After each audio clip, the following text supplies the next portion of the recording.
Fala rapaziada, tudo beleza com vocês? Hoje estamos aqui para mais um vídeo da Torre do Poder. E o participante de hoje nada mais é do que ele, Jonathan Joestar. E seus oponentes serão os Luas inferiores e superiores.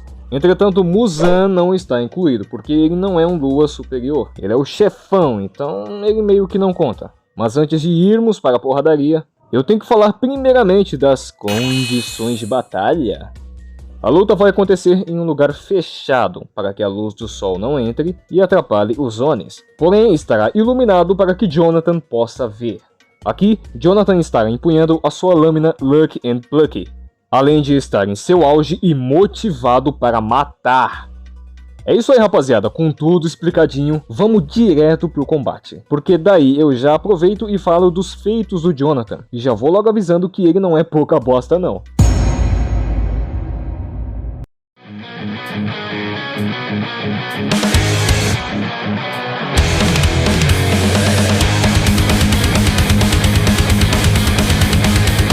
Round 1.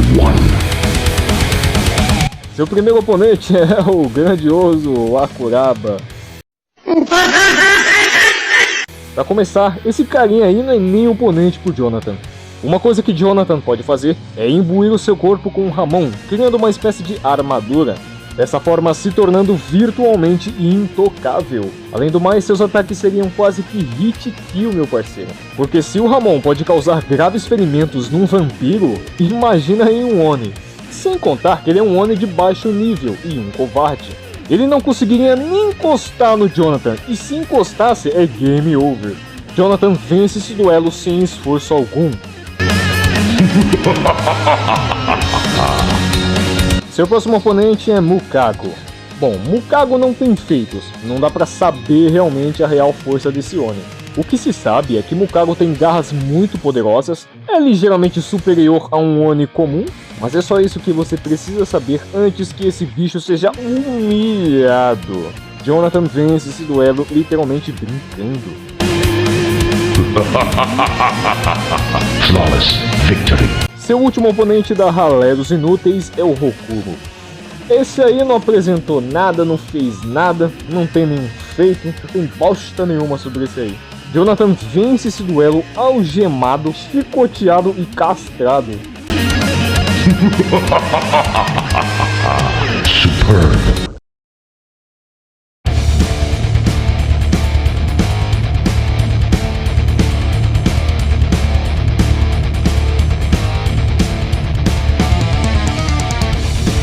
Iniciando a segunda fase dos Luas inferiores que tiveram relevância, temos ele, Kyougai. Ele é um Oni até que fortinho, deu um certo trabalho pro nosso Tangerina nos primeiros dias. Batendo em certos tambores, ele pode gerar alguns ataques cortantes. Somando o fato que ele pode distorcer o espaço daquela salinha, juntamente com esses ataques, Kyougai é uma ameaça bem considerável, que não deve ser subestimado, apesar de tudo. Mas isso não seria problema para o Jojo original. Jonathan poderia usar um impulso ao seu favor, canalizando o Ramon pela parede, como também Jonathan não seria atingido por esses ataques. Se o próprio Tanjiro pode reagir a esses ataques, e ele nem era grande coisa nesse começo, imagina o Jonathan, que pode reagir aos ataques de Dio, que é muito mais rápido do que os olhos humanos podem ver. Jonathan não teria problemas em se aproximar e desferir um ataque final e letal. Lembrando que o Ramon nega a regeneração de um vampiro. Jonathan vence esse duelo sem problemas. Excellent. Agora, aquele que fez parte do filme que fez muita gente chorar, Enmu. Enmu começaria a luta tentando colocar Jonathan para dormir, mas rapidamente perceberia a ilusão, sentindo o fluxo de Ramon pelo seu corpo e rompendo a ilusão com uma descarga solar. Pois com o Ramon, ele pode purificar seres corrompidos e ignora totalmente a durabilidade de zumbis e vampiros. Não é nenhum absurdo pensar isso, que o Ramon é quase que uma manifestação do sol. E uma vez estando livre, ele pode acabar com a luta facilmente. Jonathan vence esse duelo sem grandes dificuldades. Shows mercy. Seu último oponente é o Lua inferior que teve mais destaque na obra, Rui. Ele é um Oni bem forte e competente, como também é um dos mais cruéis da obra. Ai, mas ele tem passado triste. Eu não passo pano pra vagabundo não, parceiro. Aqui seria um caso muito parecido com o Kyogai. Jonathan não teria dificuldades em desviar das suas teias cortantes. O próprio Tanjiro fez isso, mas com uma certa dificuldade. Outra coisa, se o Rui fizesse isso, ele estaria sendo um idiota. O Ramon funciona em qualquer objeto que serve como um condutor. E os fios do Rui, meu parceiro, servem como um condutor. Rui não conseguiria se aproximar pela armadura de Ramon, e se ele atacasse com os fios, ele daria uma brecha para que Jonathan o derrotasse facilmente. Além do mais, ele não conseguiria atingir Jonathan. Total, acabou o promessa. Jonathan vence esse duelo sem grandes dificuldades, assim concluindo a primeira fase, sem nenhum ferimento grave. Fatality.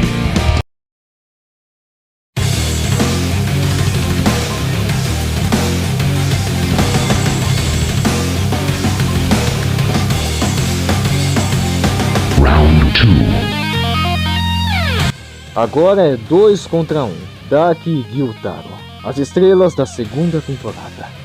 A luta se seguiria com os irmãos atacando coordenadamente, mas Jonathan tem velocidade de sobra para desviar e lidar com os dois ao mesmo tempo, além da vantagem de ser intocável. Ele consegue reagir aos ataques de Dio, que são mais rápidos que balas, e teve força mais do que suficiente para lidar contra Tarkus, que poderia esmagar humanos com extrema facilidade. Daki e Gyutaro não possuem defesa contra os ataques de Jonathan, além de Jonathan ser rápido bastante para contra-atacá-los. Mas não seria nada fácil pela coordenação dos dois. Jonathan vence esse duelo com um pouco de dificuldade. Well done. Seu próximo oponente é esse bicho bonito aí, o Gyuko. Ele é bem rápido, invoca criaturas de seus vasos e se teleporta entre jarros. Mas aí que tá, ele pode ser facilmente counterado. Jonathan pode conduzir um Ramon pelos seus vasos e também pelas criaturas que ele mesmo invoca. E cara, não tem muito o que falar, Gyuko é simplesmente um dos piores Onis para bater de frente contra Jonathan. Ele não seria capaz de encostar nele, e tudo que ele fizesse seria counterado. Jonathan vence esse duelo sem precisar se esforçar tanto. Agora fica complicado, porque ele vai enfrentar Rantengo. A parada fica injusta porque agora é 5 contra 1. Sua única chance seria disparar o Ramon em área, o dispersando através do ar, gerando uma onda de energia solar que poderia percorrer cada centímetro da arena. Dessa forma, os Onis seriam feridos a longa distância, sendo incapazes de se aproximar e atacarem em conjunto. E considerando que todas as almas de Rantengo compartilham do mesmo vínculo energético, é possível que o Ramon atingisse a todos simultaneamente. Assim, Jonathan estaria totalmente preparado caso fosse cercado, sendo novamente intocável e tendo um ataque hit kill. Mas é óbvio que a execução não seria fácil, Jonathan teria que pensar muito rápido. Sendo assim, Rantengo seria o primeiro a dar dificuldades reais a Jonathan. Outstanding.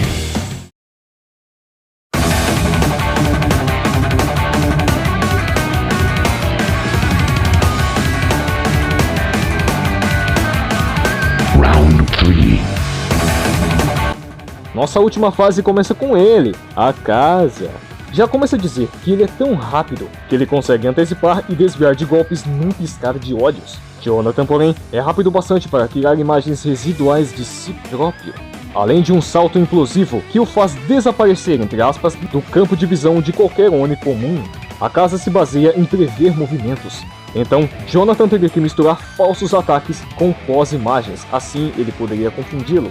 Sem contar que ele pode imbuir a sua espada e também o seu corpo com Ramon, e toda vez que a casa tentasse desferir um soco ou um agarrão, ele seria brutalmente castigado pelo Ramon. Essa seria a brecha que Jonathan precisaria para acabar com a luta. Mesmo se a casa mantesse distância, Jonathan poderia feri-lo mesmo assim. Jonathan teria muitas chances de vencê-lo, desde que não desative seu Ramon nem por um segundo. Jonathan vence esse duelo com dificuldades. Again?